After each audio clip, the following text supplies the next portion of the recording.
Yeah, we're a little bit early at the moment, but we are recording. So Gareth, Justin, Con's gone. Thumbs up that we are recording. Everybody happy to be recorded, which is good.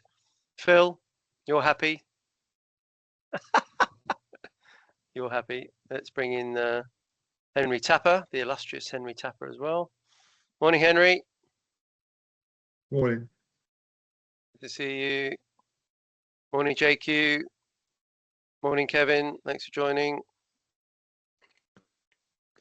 If you've just joined, if you could mute, please, that would be brilliant. So, and let's have a look. Morning, William. Morning, Robert. Thanks for joining. Thanks. Morning, Gillian. Morning, Steve. Sir Steve, thanks for joining, Steve. Morning. Saw your LinkedIn video the other day, Steve. That was very good, by the way. Congratulations. Hopefully you got a lot of views and hits. Yes, well, there's one a week now, 3 minutes every week, Steve. So, oh no, they're forcing you to be a star, are they? You say, I don't want to be a star. Oh, you are a star. So is that a new campaign for 2026, Steve, or it's just a new regime? Or? Started it in the autumn, so with every column we do a 3-minute video. So I now have a YouTube channel called Steve Webb Explains for those who are interested in that kind of thing. Okay, that sounds good. Yeah, Rob Cochrane's virtually clapping, or digitally clapping. That's a nice chap. So there you go. Well, good luck with that. Is there a link to the channel, Steve? Could you put the link in the chat room? Is that do that possible? even as we speak. Yeah, no problem. Yeah, because I think people would like to see that at some point. And presumably you're giving guidance on various articles, government plans, regulations. Yeah, it's tied into my weekly column. So every time someone gets a column, they get a video to go with it. There you go. Brilliant. Okay, if you put that in there, that'd be great. So for everybody's benefit, Steve Webb's got a YouTube channel now, which is great. So I would recommend that Steve, who's obviously the ex-pensions minister, Sir Steve, is fantastic in the wonderful world of pensions. If you want to check him out, then look in the chat and check out his channel, Steve Webb Explains. So thanks for doing that, Steve. That's really, really good. Okay, so there's a few late stragglers. Let me bring Chris and Peter in. Morning, Chris. Morning, Peter. So yes, for the late stragglers, just welcome everybody to this week's Pension Playpen. This week we are going to be talking about the wonderful world of consultation paper 25-39, and Philip from Guide has very kindly offered to give his thoughts. But as usual with Pension Playpen, we very, very much appreciate everybody's input, questions, and any questions you've got, raise a hand as usual, or put them in the chat. We're really keen to hear what everybody thinks. I know the consultation finalizes this Thursday, so if you've got some ideas, then please put them in on the CP paper. If you want to check some ideas, we've got a lot of talent on this call today, then please raise a hand and challenge Phil, Henry, Steve, or whoever you want to challenge. So we are being recorded. We've done this already, but for the late stragglers, everybody's happy. Chris, we're all being recorded at the moment. So William, being recorded. So that's good. Okay, and thanks Laura as well. And thanks Gillian for joining as well. So without any further ado, Phil, do you want to introduce yourself before we start on the main event? Just sort of some people may not know who you are. Who are you? Okay, so my name's Philip Hodges. I am one of the executive directors at Guide. And that's Guide with 2 I's. We are a retirement planning platform. I am joined by my esteemed business partner, Kevin Hollister, who's a scheme actuary by trade, and he's actually the conceiver and the originator of, founder of Guide itself. I just have the pleasure of going out and talking to clients a lot of time about it, while Kevin does the hard work with our IT team. So that's just quickly who I and we are. The subject is CP 2539, whatever it is. Perfectly expect that this is going to like flower into other broader issues, but that's the starting point. A health warning up front. there will be a bit of product placement here in regard to Guide. And if you go over the sort of like the background to this and this discussion is that it's like we're very lucky to have a number of advisors to Guide who are very well known in the industry. Tom McPhail is one of those. So we're very lucky to have Tom's input. And we were discussing that consultation paper, and Tom took it as an opportunity, whereas Steve just has the Daily Mail. Tom at the moment is kind of like taking place in the Telegraph, so both in different places. And Tom took the opportunity to have something of a rant at the FCA, which is something we wouldn't do directly because we work with them very closely.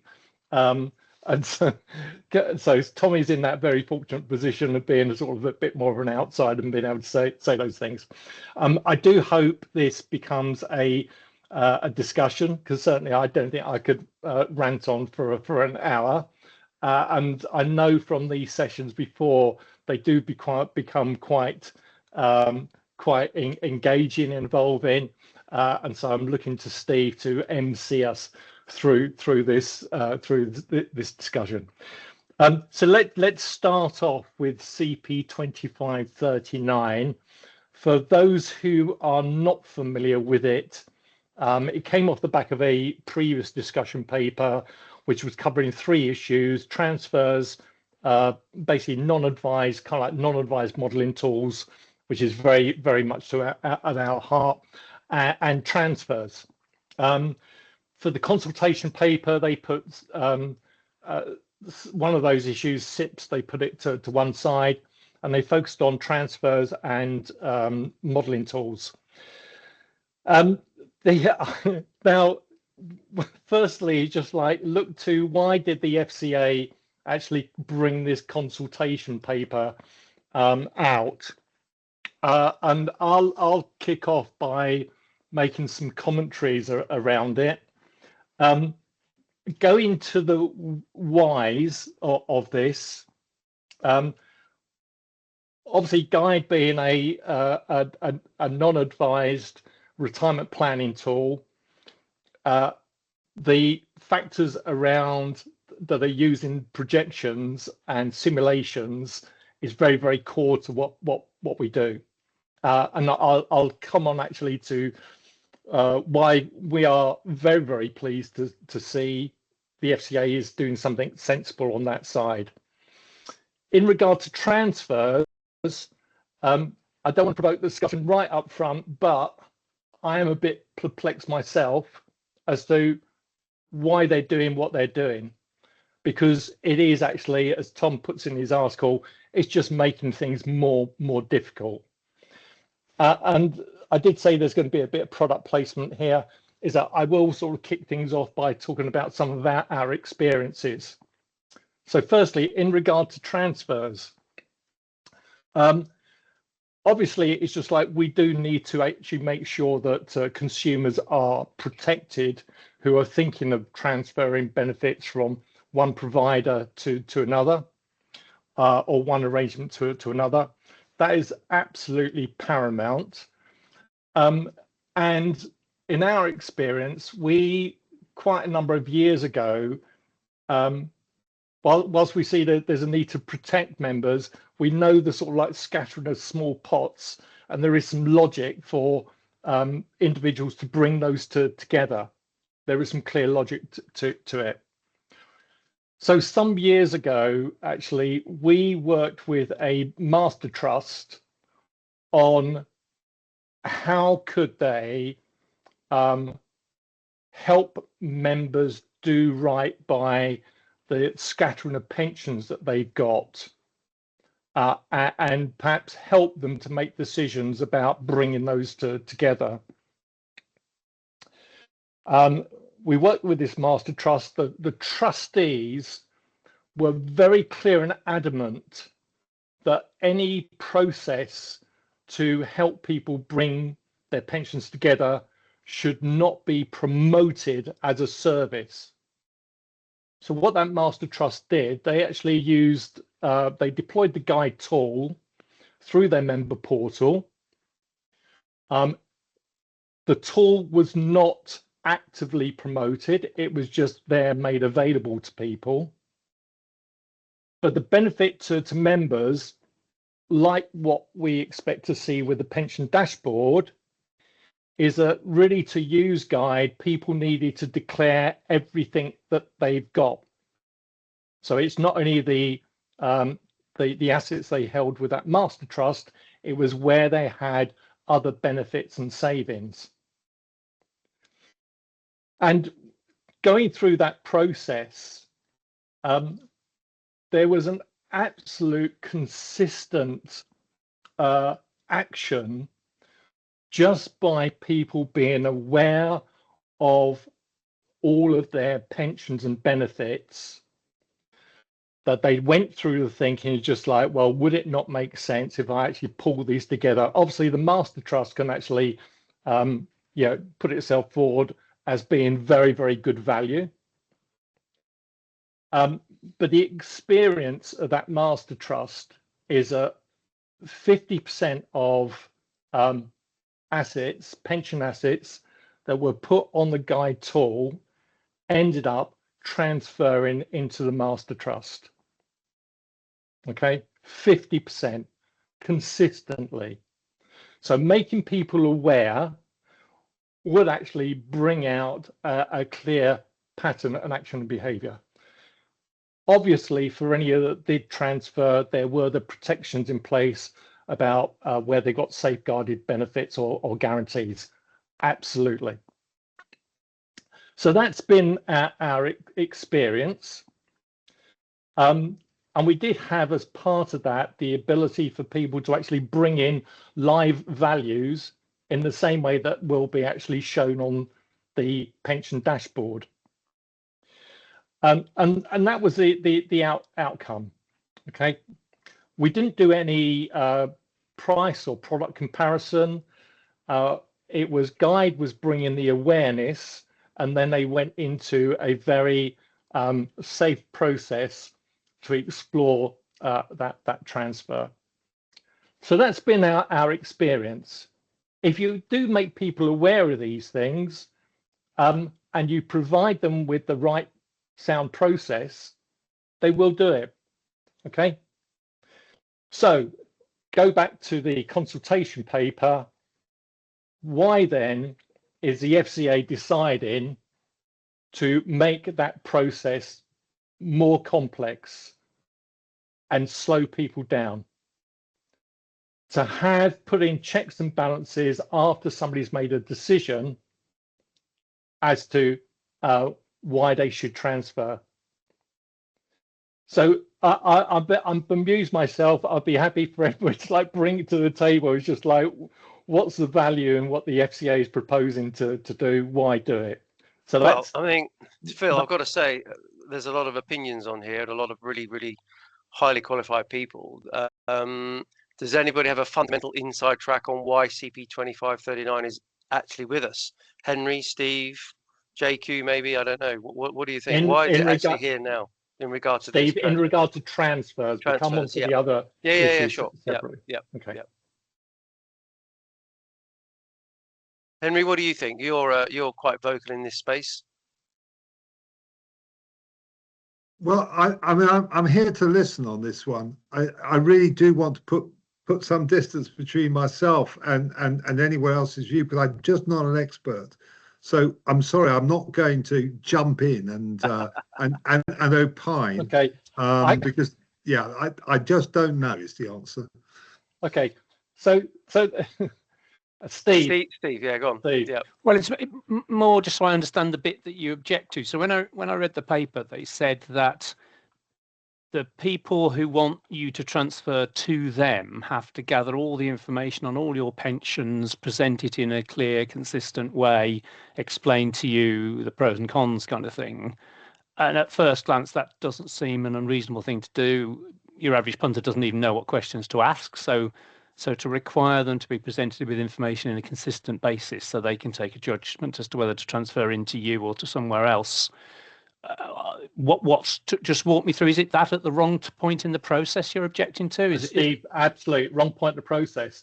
And can I refer back to another issue, which is a key protection for people when we look at like scams, okay, and like particularly around DB transfers. The scams group at PASA done an absolutely brilliant job of like doing all the red and amber flags on transfers. But again, it's in the wrong process, wrong stage. It's right at the end of the process where somebody has actually said, I want to do this. And particularly with transfers, they've been through the right process. And then the flags are held at the end. And so from a member's point of view, they're saying just like, excuse me, I've just been through all this. Now, you can actually argue and say, well, have they? Should they be stopped and thought about it? In regard to that particular scenario on DB transfers, we've always advocated, well, the right thing to do is to make sure that the member has access to good quality advice in the first place. Yeah, get it done at the front, not at the back end where somebody's made a decision and they will just see that the provider is getting in their way, whereas they're supposed to be helping them. Yeah, so that's my concern. Sorry, Martin, you just put a thing in the chat about dashboard. Fear of trigger happy punters transferring pensions when they see the ones they'd forgotten on the dashboard. Martin, is that what you're saying there? That you think it's purely a guess. It's purely a guess, but just in answer to Philip on why now. So I think there is a why now. I agree with that. But I don't look. I'm not here as a policy expert. I will always defer to Tom for those things. I just look at the practical side of it, which is what we do. With a guide, we've always got members and consumers' interests at heart in everything we do, and we're trying to do it within the context of the regulation. But I just don't see at the moment how what the FCA is advocating is going to be helpful. So if nobody is, I mean, we've got plenty of other things to discuss. If nobody else is like, violently disagreeing on, and Steve, you can understand kind of like the thinking here is that we should be doing more to actually help people up front, not at the end of it when they've made a decision.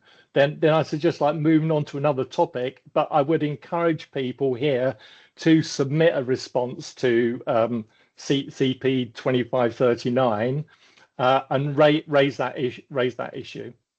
Okay, Steve, can I just go one further round on this before we move on?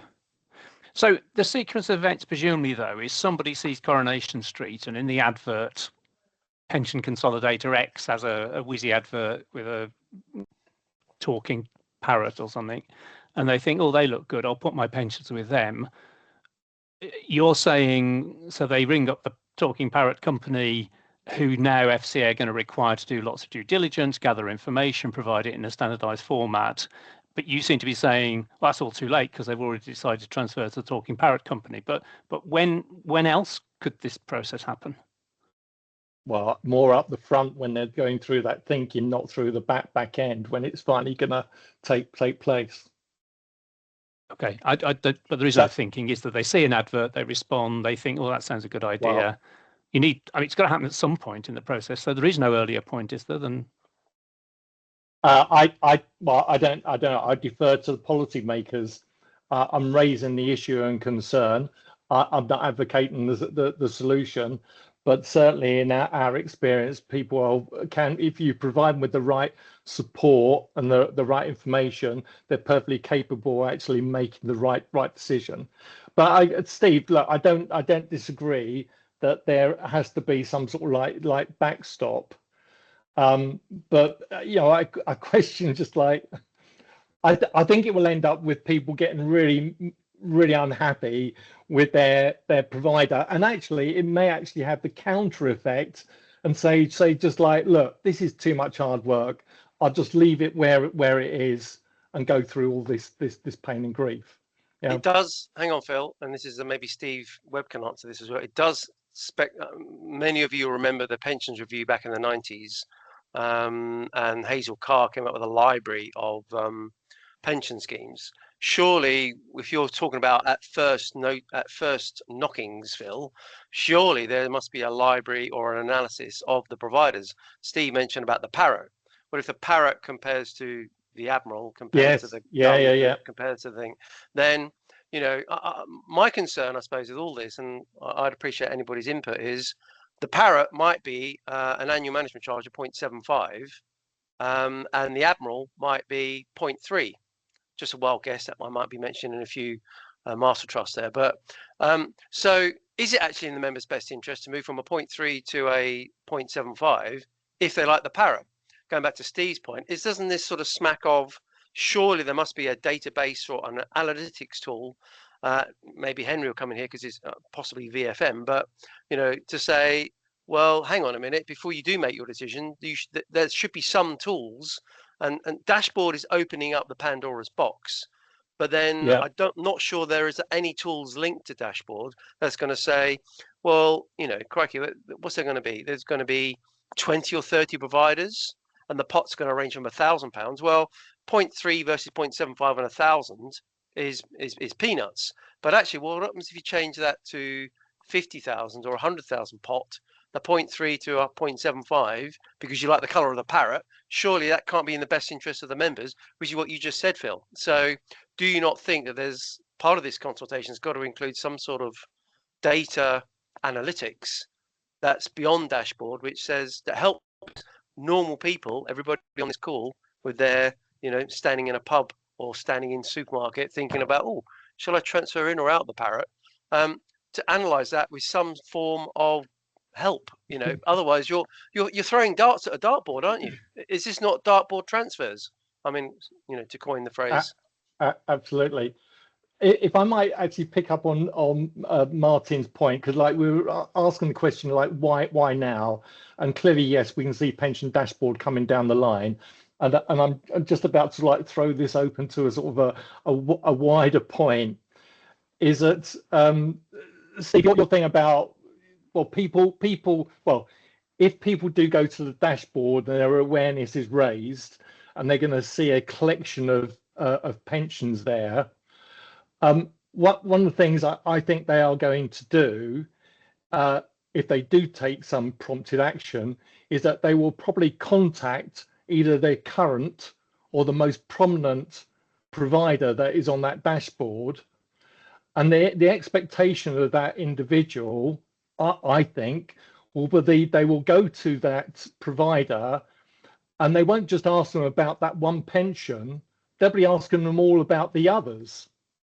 So I say that because of Steve's comment about there being better information about providers on the market, is that I just don't know what administrators are going to do when they get that call, and it could be a DB scheme, when they get that call and somebody, the member asks them about that particular pension, and then they say to the administrator, says just like, well, okay, now I understand that, but what about the others? So where's the administrator going to point them to? Where are they supposed to be going for help?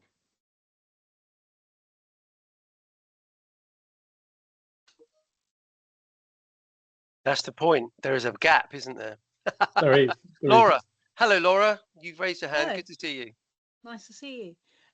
Yeah, I was just really interesting conversation. Thank you. I think VFM is definitely prevalent to the conversation, as you indicated, Steve. But I also think just through a chance meeting with Richard Smith on the dashboard and looking at Erica. I don't know if anyone's heard of that. That's quite an interesting read on his site, and looking at pensions adequacy and how then the dashboard then in future links through to some of this really important stuff of it's the stepping stone, it's the starting point. I just thought I'd throw that in the mix again, having conversations. Just I'm a nosy bugger, so just liking to sort of hit the ground running on this. Join PASA member engagement group where we'll be looking at dashboards. So this is all really interesting. So I will sit back and very much listen into the conversation, but just hearing that thought piece and about how these guided retirement solutions can pique the members' interests in the right way and target support and everything else. This is a massive industry thing, so I don't want to just jump on your parade there, Philip. No, thank you. It's you know, it's all great stuff. But again, there's other things out there like this Erica concept is quite interesting. Yeah. Steve, if I might just like move the conversation on to point number 2 in the FCA's paper. Well, hang on. No, you can't move on because you haven't told us what is Guide submitting on CP2539. What actually are you submitting that's right and wrong about this? Then we can move on. Then I'll allow you to move on. For the reasons that I just set up front, we are for that part of the consultation, we are I think in short we're saying this is a really bad idea, go away and rethink it.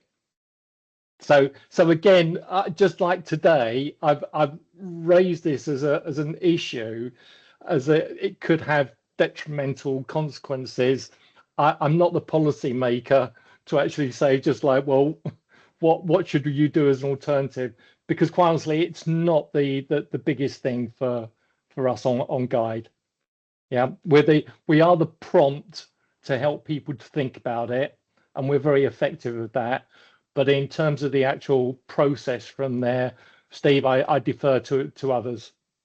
Okay. No, I appreciate that, and I'll try not to do a Ronnie Corbett here on my chair, but also, does this not also feed into what the Pensions Commission's doing, PC2, whatever we coined it as, PC2? I mean, it's a long way off, I guess, but you know, these sort of issues will also be covered by pensions commissions too. So how does the FCA and CP25 feed into pensions commission? I mean, again, it might be above your pay grade, maybe, so Steve might have a view, but yeah, I mean, there's a lot going on in our industry, and Laura's right that it's you know, it's quite important that it's access to information and you know, data and analytics. I think I'm going to be front and center going forward. Yeah. Steve, can I move on to the other topic then? Because I could see that there was going to be loads of other discussion points, and we've taken 20 minutes just on the one. The other one that the FCA is doing is we have to clearly applaud, and it's where there are rules around projections, which the FCA themselves admit are over complex, and their rules don't really fit into the world we have today, where people will go on tools like Guide because that's exactly the one. They want some guidance. They're not about to make a product decision. They want some guidance. And again, coming at this from a very practical perspective, I mentioned that for the Master Trust, we actually did put a live link into somebody's external pensions.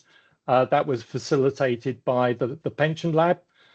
Great work that they do, and we were able to put in live values. Okay. Again, just as a footnote in terms of confidentiality, as always is the case with Guide, we never know the identity of the individual, and when we pull in live values, we pull in the value. We pull in no details around what the policy number is, who it's with. We just purely bring in the value. Okay, so it's very much unknown in terms of the details. So we don't have other information to act on. I said that, you know, that was very successful with regard to the Master Trust. And what we would do is that we would bring in the live values aggregated and projected on a rate that the member would be involved in. Okay, it was not a random rate, it wasn't a fixed rate. There was a very clear process, but it was one rate to cover the aggregate of those values. Not unsimilar, I guess, to pension dashboard, because it's going to have a single way of actually treating and turning all those values into income on the same basis. I'm not going to try and open up that discussion. I'm just trying to illustrate. Now, in the FCA world, what I just described is not possible to do. In the FCA world, if you are to bring in a live valuation, currently you have to actually project it on exactly the product charges and factors of that enforced policy.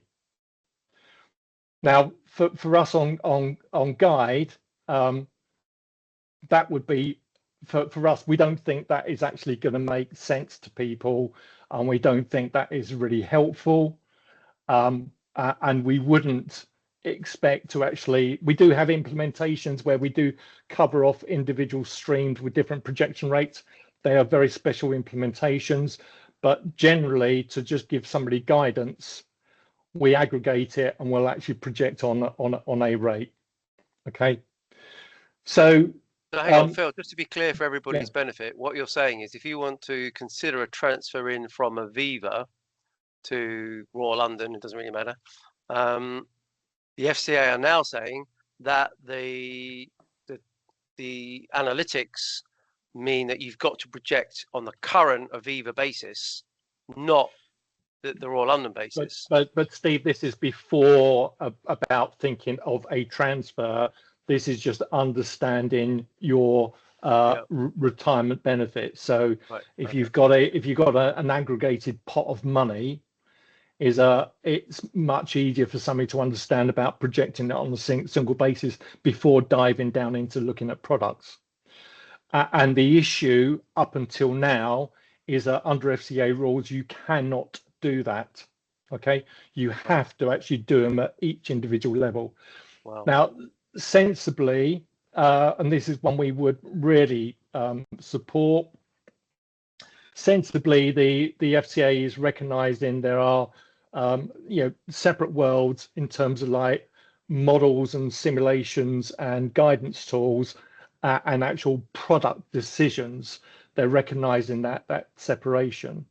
And so as a positive move that we would support, they are actually saying what the problem I've just described, they are proposing to overcome that to allow that to take place. Okay, and I think this is obviously we being a tool provider here would very much support that. But I think that is a positive move, and I think it is generally this positive move to actually recognize there is a difference between providing tools that just help people understand their retirement and providing tools or projections that enable people to make product decisions. It's that separation. Okay, we've got a hand up with Gareth. Can we just come to Gareth and then we'll come back to you, Phil? Gareth? Thanks, Steve. Yeah, this is actually very rarely something we're actually interested in from a real point of view. We have a kind of tool called Pension Forward, which isn't really used in financial services. I think a couple of IFAs have it, but is used in kind of the generic advice world. And it brings together benefits and tax and pensions and looks at how they work together. So if you're looking at somebody with small savings pot, you can put the figure in and it will model for you what will happen to your overall income, including benefits, if you choose to take it as kind of drawdown or as lump sums, and it models it over a whole pile of periods. Now, the first question is that a projection? We're looking at the situation today, but not the situation you are actually in. And I guess the follow-up from that is if we were thinking that this might be useful more after pensions dashboard, when you actually got some real figures for those pension savings, would that then fall into projections and start imposing what are kind of really not relevant rules on us? So I'd appreciate some guidance on that, I suppose. I thought you were actually supporting that whole point there, Gareth. So I'm just like listening and nodding, saying, "Yep, totally agree with you." What do you see as being the issue? Sorry. Well, I haven't looked at the kind of the draft consultation stuff at all. I'm afraid I will try and do so before Friday. Okay. But I think the issue is if it suddenly says to us, this is not what we think it is, which is a calculation about what happens if you do something today, but is a projection because you haven't yet done it, then will there be another set of rules that suddenly drop onto us, as it were? I think what they're doing, Gareth, is making a very sensible separation. Again, I sort of repeat myself, between understanding about your retirement and your options, just like you're saying about the use of drawdown and other vehicles. I think it's very, very sensible separating that between, you know, making a product decision of some sort. So I don't think that you'll end up with lots of additional rules dropping down. I just think it makes that separation far clearer. Okay, so I think I would make it, I would say it was a positive move. Sorry, yeah, I would bring in Kevin here, because I think Kevin's got a good understanding of COBS, the FCA rulebook. Go ahead, Kevin, I mean, you might be able to clarify the issue here, because I think what Gareth's worried about is he really allowed to project if it's not provider centric? Kevin, what do you think, and can you expand? Yeah, I wouldn't say that I've got a great knowledge, but I've been in a lot of conversations with the FCA where I have I basically know how a lot of this leads to outcomes which seem somewhat nonsensical. So effectively, if you are using a live pension value, so you've got a pot that's, I don't know, the pot's with Pension Bee, for example, and it's £6,000. If you bring, or if Pension Bee show on their website that your live value is £6,034 or so forth, and they project that forward to using some modelling tools of, you know, how long is your pension going to last, what it could be converted to, etc. That is then a live in-force policy. If it's a live in-force policy, you have to follow all of the COBS 13 rules, which means that it has to be, you know, projected on the range of outcomes. You have to follow everything in there around charges and so forth. So where this becomes really quite odd, I suppose, is if you've got that value of your own policy, and let's say you can bring in other values live as well. There are tools like Pension Lab out there that Philip discussed. So you bring in 4 other values, you've got 4 pots elsewhere, and you're projecting them all forward because you want to see what your modelling may be like at retirement. You cannot actually do that unless you follow all of COBS 13, which means that you would have to know the charging structure between each one of those policies that you bring in. If, however, you showed all of those pots as information only, these are the value of your pots, and the person physically typed into the calculator each of those pots, you are then not covered by COBS 13. It's not a in-force policy, and you can project it however you want to. Now I'm completely lost, I'm afraid, on that one. So as an example, if we've got somebody who's got £40,000 of untaken pension savings, that generates a notional income based on the kind of the GAD tables that counts as income towards their benefit. If we say, well, we model kind of forward along how much you take out of your pot. If we say, well, at £9,000 taken out, it has this effect of increasing your pension credit entitlement, and therefore your overall income becomes that. If we use a real figure, we're subject to one set of rules, but if we use a rounded figure, we're not. No, that's actually, sorry, Gareth. Sorry, go on, Kevin. It is manually input. You're not subject to those rules. If it's coming live and it's a live, then it triggers being a live in-force policy. There's all rules around how far that policy can be out of date, if it's, you know, out by a month or so forth, for a few days. But then you would have to follow COBS 13 in any projections that you do, even if you were projecting the value of it for a year's time. Gareth, more than that is that you just described about using a live value and rounding that number. If you were to do that through the technology, you would still have to project that rounded number on the basis of COBS 13. So you kind of like, you don't get around the rules by rounding it, making it something easy and sensible. No, you would still have to do it on that basis. Kevin's point is that ironically, if you were to display that number on the screen and the individual types it in, with the risk that they mistype it, then that's fine. And if they copy and paste it? If they copy and I paste haven't it, quite got down to that level of if there's a button which says feed this number into your calculator, but is it still alive in false policy? But as far as I'm aware, the person has to physically type it in themselves. As I say, Gareth, this conversation, hopefully, if we see sense out of the consultation into going into regs, then we don't need to be having this conversation. Life will be made a lot easier. Okay. Can we move on to JQ, who's got his hand up, and he is the font of all knowledge, insurance and FCA, aren't you, John? No, I'm not. But I think clearly this is madness. I mean, it's absolute. It is. On the sense that you can't go in two different doors to the same house and get a different answer. You can argue that one should use the Cobb's approach when it's the provider who's sitting on the policy providing the projection. But when it's a third party that's not working with, then clearly that doesn't make sense. And in particular, my experience, having worked for an insurer for many years, is we had many different products, and if you put the same number into the different products with the same charges, you would get different answers because the projection systems were all slightly different. So there is no consistency here. There is a spurious accuracy going on, which is people will lose the will to live on this stuff. Yeah, they really will. And actually, on another point, you could also argue quite strongly. We've already got mark to market, DC to DC, unit link to unit link is straightforward. When you throw annuities or CDC or other stuff in the mix, we are sure as hell going to confuse the hell out of people. Absolutely. John. we should go with the simple stuff, get it right, and make that as a foundational piece of people to understand and move forward. It's a tough gig as it is.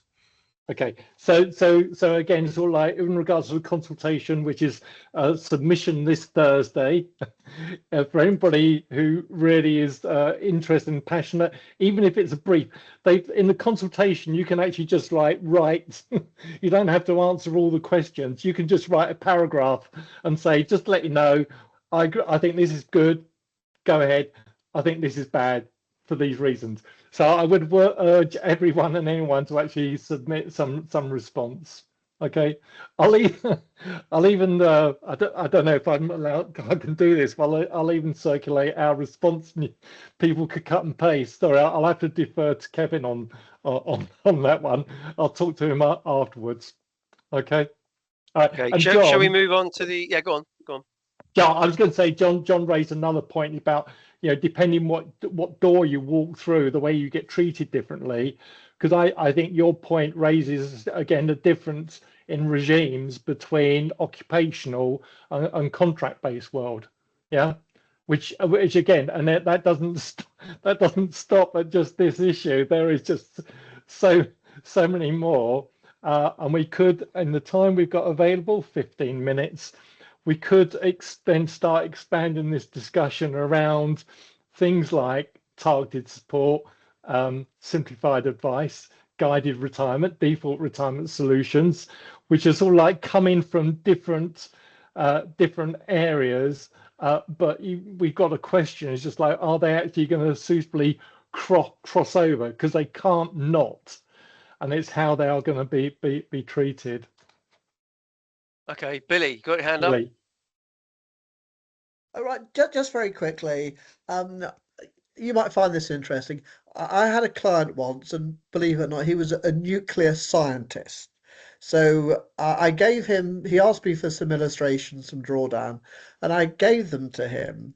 And he came back a few days later and he said, I've looked at these, I've tried to calculate them myself. He said, if one of my assistants had given me this, I'd have sacked them because the numbers just don't make sense and they don't add up. And I'm just saying that because it just, John's point, a lot of these numbers are absolutely useless.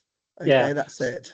So Gareth raised the point, just like, well, is this just going to be sort of the start of some other rules and regulations?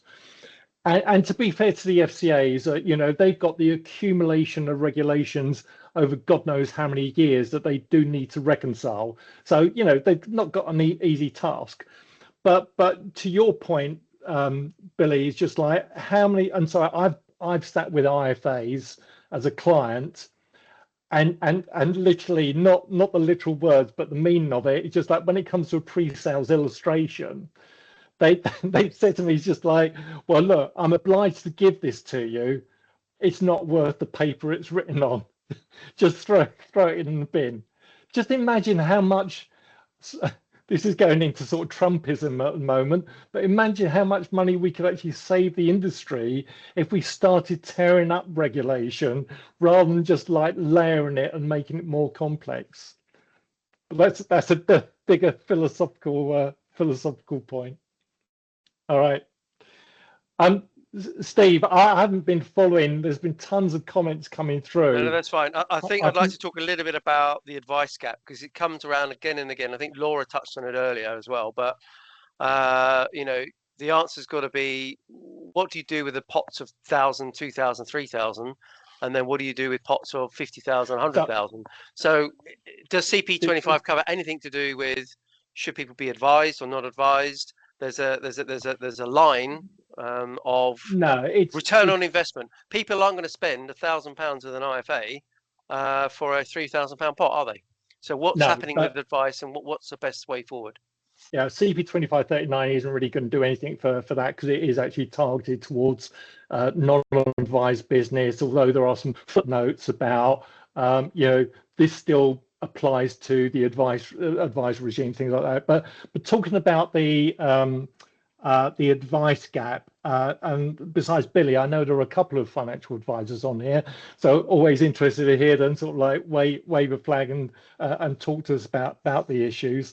The advice gap. The thing I don't know how many people saw this, but the thing I want to bring forward and raise is that the FCA's figures reported a couple of months ago that because of Consumer Duty, IFAs in 2024 shed 335,000 clients. They basically resigned those client relationships. So whilst Consumer Duty is absolutely the right thing to do, and it will have the right impact, at the moment, it's increasing the advice gap, not helping to reduce it. Now, I think that it's because there's a bit of a catch up in terms of advice services, okay, and we will see different services coming out from the financial advisors. Some of those will need the support of new regulation to make them possible, because at the moment we cannot have a full fat advice regime that says you have to do all of this to be able to advise somebody. So my upfront point is just actually, ironically, Consumer Duty has actually widened the advice gap at the moment. And again, I don't know in 10, 15 minutes how much we'll be able to do this. I do also believe, though, that advisors will come forward with new services to actually address other segments in the population. And the other stat that I will actually bring to the table here is that with resigning those relationships, currently IFAs are servicing 600,000 people between the ages of 55 to 65. So they're servicing 600,000 people who basically are in that cohort who need retirement planning. Okay. 300,000 of those have got over 500,000. They can probably sit down and have a cup of coffee with an IFA every quarter or so. 300,000 of them are in the middle segment of those who've got between 100 and 500,000 of assets. At the moment, that leaves 1 million people not receiving any advice, who are at that crucial stage between 55 and 65. So I'm raising the issue just here, socializing it. I say that I think there will be some changes from advisors. but I would be, and I'll keep rambling on until somebody wants to put their hand up as to what needs to happen to close that gap. Okay, that's the thing that I'm throwing out there. Well, yeah, and this also comes along nicely to targeted support. What is your understanding of targeted support? Is it going to help or hinder the marketplace? I find targeted support a little bit ironic, and here I'm again speaking from a practitioner, not a policy person, but with Guide, we're able to do Guide without crossing an advice line. And I have to be careful by when I say the word personalized, but it does actually give people personalized support. Okay. It doesn't consider all their circumstances. That's what an advisor would do, but it does provide personalized support. So we're able to do that under guidance rules without the need for targeted support. So I find it a little bit ironic that we're able to be able to give people more help without crossing the line, whereas targeted support is a cohort based and cannot provide solutions or recommendations. So I think we're able to do more under guidance than targeted support will do under regulation. So that's a little bit of a quandary that I sit with. So we're a Guide. We have no intention of sort of moving into the world of targeted support. However, we do support it. We think there are some reasons that it will be helpful. But I'm going to shut up for a second because Gareth has got his hand up, and I'll let him. Okay, thank you, Philip. I mean, I entirely agree with you. We wrote quite a complicated and long bit about targeted support, which seemed to be totally ignored. The world that we live in is people who, in the main, have really, really small amounts of pension savings, but also have very small amounts of other income, tend disproportionately to be living in rented accommodation, and aren't looking forward to a comfortable retirement. I see you have to have, was it £44,000 net, somebody said this week, as a single person to have a comfortable retirement, which it would be beyond the wildest ambitions of the kind of people that we work with. So what we're trying to do with things like our tools is to say, not, how do you plan? What do you intend to do with it? Are you going to spend this much? We're looking at how do you actually just maximize somebody's income so they get as close as they can do to being able to maintain, a reasonably survivable standard of living. And that's a very different kind of work. It's not one where an advisor is ever going to get involved. It's not one where kind of, I suspect, targeted advice people are going to get to work. It's a survivalist mechanism. How do you make the maximum use of what little you've got by way of pension savings? It's very often just a few £1,000s. But if you take it wrongly, if you take it as income, that comes straight off your means tested benefits. Take it as capital and it doesn't. And it's that very simple kind of advice we're looking at. And just to sort of say, I was describing about the sort of the advice gap and thinking about those between 100 and 500,000. These are still people who've got some money that could make some choices. You are absolutely right, is that when you're coming further down in terms of like assets and income, there are some more basic questions and more basic choices that your tools actually very helpful to help with that situation. So it does require those people are never going to be there coming into the advice regime. Kevin, sorry, do you want to peep up? You got your hand up. Yeah, no, I was just going to say, Gareth, you made a really good point in terms of, but that's the whole thing I would say about guidance. Guidance works really well if you tailor it to the particular demographic that you're looking at. The demographic that we are looking at, probably in the main, is that 100 to 500,000. They've got enough for a sustainable drawdown plan, and they need some modelling and help around that of how they can make that last over a lifetime. You tailor your guidance to a different demographic, and the people over 500,000 are probably the people who are going to go on to get advice. But below that, guidance works really well, but it needs to be tailored to the circumstances of the individuals, I think. Okay, I'm going to pick up on a couple of other comments, Steve, that I can just see because I haven't wound down and looked at all the previous ones. But Martin's point about, yeah, don't forget, yes, we have money helper and pension wise. Absolutely, that's got to be, well, we're all pretty much mandated to make sure that's well signposted. We do ourselves on Guide. And in regard to the advice gap, it's only just disappointing then that I think, I can't remember which one it is, Money Helper, they basically took down their advice directory. So they used to give you a little bit of help going to find an advisor. They've actually just like pulled that completely off, which is a little bit of a shame because that's going the other way. So people don't even have like, good reputable sources to actually go and find an advisor. And at the end of the day, for those who can afford it, we all think advice is the right thing to do. So to just pick on that comment, I was trying to decipher Peter Cameron Brown, your point. If I can draw out, extrapolate from your point, and Kevin really picked up on this.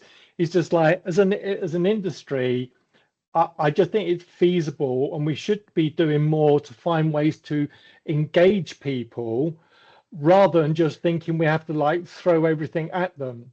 There is a tendency, because there is a rule book, there is a tendency. It's almost like if you're going to teach somebody to drive, you don't give them a Haynes car manual. Yeah, you give them some way they can actually start driving in a safe place and understand what it's like to drive. And we tend to sort of like defer to the rule book and throw the whole rule book at them. So picking up on your point, Peter, what I mean to say is that there are things that, like Gareth is doing, like you engage people in a practical and meaningful way before you start making like product decisions and decisions about taking financial advice. Okay. 4 minutes Martin, left. There's a bit of chatter going on with Billy and Martin. So Martin, I mean, do you think then that PensionWise and Money Helper goes far enough? Because I think the pushback is, yeah, it's all well and good, but what should I do? And then you're saying, well, what should I do actually equals advice. So yeah, this sounds like a decreasing circle, Martin, isn't it? But, well, I think there is a section of the public who either want advice and aren't prepared to pay for it, or want advice and can't afford to pay for it. And that's very difficult for anyone to help, but Money Helper and PensionWise are available for all and will do what they can within the constraints of the guidance boundary as it's currently set. Guided retirement solutions might help address that, and as far as somebody's comment about the retirement advisor directory being pulled, then yes, that's true, but the page now, I believe, lists for directories and ways of reaching advisors. So it's not true to say the public's been completely abandoned, but there's been a removal of what was to some extent a duplication of existing resources. Yeah, that's fair. That's fair, Martin. I'm gonna wary of time, but I'm gonna sort of like play on one other interesting story. Is that so Guide as a consumer tool, it's not an advisor tool, it's not an IFA tool. We're not there for those purposes. But would you believe, ironically, we actually get a lot of financial advisors phone us up saying, could they have their own version of Guide? Which bemuses me. It's just like, well, why? You've already got lots of very clever tools. Why would you want Guide? And when questioning them, is that quite a few of them just say to us just like, well, because under consumer duty, I've actually had to cut my client base and I can't service these clients anymore, and I send them to your consumer site, which I have to say is that we're all very happy about, because then they fall into our marketing. But the point I'm making again is just like, there is different ways of thinking about ways to engage people, because we now do have some financial advisors who put their own version of Guide out there as a consumer engagement tool, not to simplify the advice process, but as an engagement tool. So I think, Kevin mentioned it earlier on, and, Gareth was alluding to it. It's just like, there are different ways you can actually engage people meaningfully in a way that they actually understand. You can do that. So I'm heartened, although it's not, it's a difficult market for us to service all these IFAs that call us up. I'm heartened that there is some actual different thinking out there. Philip, thanks for that. Right. Can I just ask, somebody on this call may know the answer, because it's just been whirring in the last few minutes. On Pension Dashboard, they see in lights that, Laura is on the dashboard or Gillian's on the dashboard. They see in lights their pots. What actually is going to be on Pension Dashboard? Does anybody know the answer as to where do I go from here? Is there a link to PensionWise, Money Helper, anything else? Is it just a snapshot? Laura, do you know the answer? Laura's going to give us. Laura knows the answer. Go on, Laura. It's a video. I haven't watched it yet. I've been sent it. There's a video link. I'll have to dig it out. It might take me a moment. To what is the dashboard going to show? So they're going through consumer testing at the moment. It's hidden away. It is publicly available, but not publicly available. So I can send you the link. I think it's just about a 10-minute watch. I need to do it this week. I'd like to look at that. It will show you the shots. Steve, I'm going to take an opportunity to have another sort of like mini rant as well. Quite a lot of the comments that came up were talking about what you should do, what to do next. And I'd say, just like, I mean, we gave this as an input to the consultation on the dashboard. I forget which one. Oh, targeted support. There's been quite a lot of discussion about targeted support itself, but not discussion about what it means, what should happen. And at the moment, one of the issues being raised is just like, concerns are just like, people will take targeted support as a recommendation. They will follow the action, move your money into equities. They will follow the action, and then there will be regret and there will be complaints going into FOS.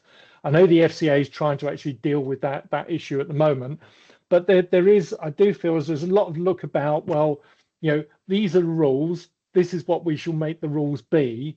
And there isn't actually thought about, well, what next? What's the outcome? Because targeted support was there to actually help close the advice gap. So our response to targeted support was say just like, well, two things. One, you should actually have an audit trail. So if somebody goes through targeted support, you should know what happened. Even if they did nothing, you should know what happened. And secondly, I think it should be there, just like, well, if it's there to close the advice gap, should you not make advice readily accessible off the back of targeted support? Because that's one of the purposes. Yep. Okay. Like my little mini rant. We're well over time. Thank you for your rant. Thank you for your rant. Podreg, you've been typing for some time, and I'm not sure what you're going to say in the chat. Podreg, have you got anything to say as senior journalist extraordinaire? What do you think about all this? Are we failing or winning as an industry? Senior and extraordinaire, weird and old, you mean? Exactly. No. I was just typing that Gareth said something about, if you do this, then this will happen. You can't offer certainty to anybody, even if they're paying for advice. I wish my IFA would give me certainty about the decisions I make, and I pay him to advise me on. I think target support is a fallacy. We're wasting time trying to encourage people to make a decision who either don't want to or won't pay for or can't pay for advice. and we should be relying on inertia to help people make their retirement decisions. And so they give them the option. You advise them they can go and pay for advice if they can afford it, and if they can't, they just go through whatever default decision process we make, because we waste so much time talking about this stuff. And 25 years in for me on this subject, nothing's changed. The industry still gets a kick in. The FCA punishes advisors for trying to help people, restricting the market through various stupid pieces of regulation. And nothing's really changed. Consumers aren't any better protected, really. And they're certainly not making good decisions if we look at the amount of money that's going into Treasury from people releasing funds from their pensions. So it's a fascinating discussion, but I think, unfortunately, one I think is largely doomed to failure, because human nature being what it is, people don't want to make decisions unless they've got confidence in the person giving them advice, and the vast majority of people can't and won't get advice. Sorry, that's off my soapbox now. Can I just chip in and say, Patrick, that in my world you can say, if you do this, then this will happen. If you take £1,000 out, then this will be the effect. I'm not looking to forecast 10 years in the future. I'm looking at what happens tomorrow. Yeah, no, fair enough. Yeah. Good point, Gareth. Yeah. Okay, Phil, I think we're out of time, as I say. We could probably do a whole session on advice, targeted support. Have we won or lost, or do we succeed or fail at advice? You could have a whole session on advice, which should be very interesting. I think we're running out of time, but can I just thank everybody for joining today? Hope you enjoyed the session. Some digital claps and some virtual claps for Philip for doing some great work with this, yeah, a massive opportunity for people to feed into the FCA with CP2539. Please do if you can. Laura may put the video up in chat at some point for what the hell does dashboard do. That'd be brilliant if you come back to this call in the next sort of 20-30 minutes. Hopefully, I'll try not to put you under pressure. But thank you for doing that as well. Really appreciate everybody's help and support. And as usual, we pray for peace in the East and peace in the Middle East. And today's video will be up on the website in the next hour or two today on Pension Playpen. So thanks for joining. Really appreciate everybody's input. And good to see everybody. And yeah, a long way to go in our industry, I'm afraid. But Philip, great session. Thank you very much. And I appreciate everybody joining. Everybody's participation. Really good. Thank you. Yeah, really good. Yeah. Enjoy the rest of your day. Thanks, Laura. Thanks, Gillian. Thanks. Bye.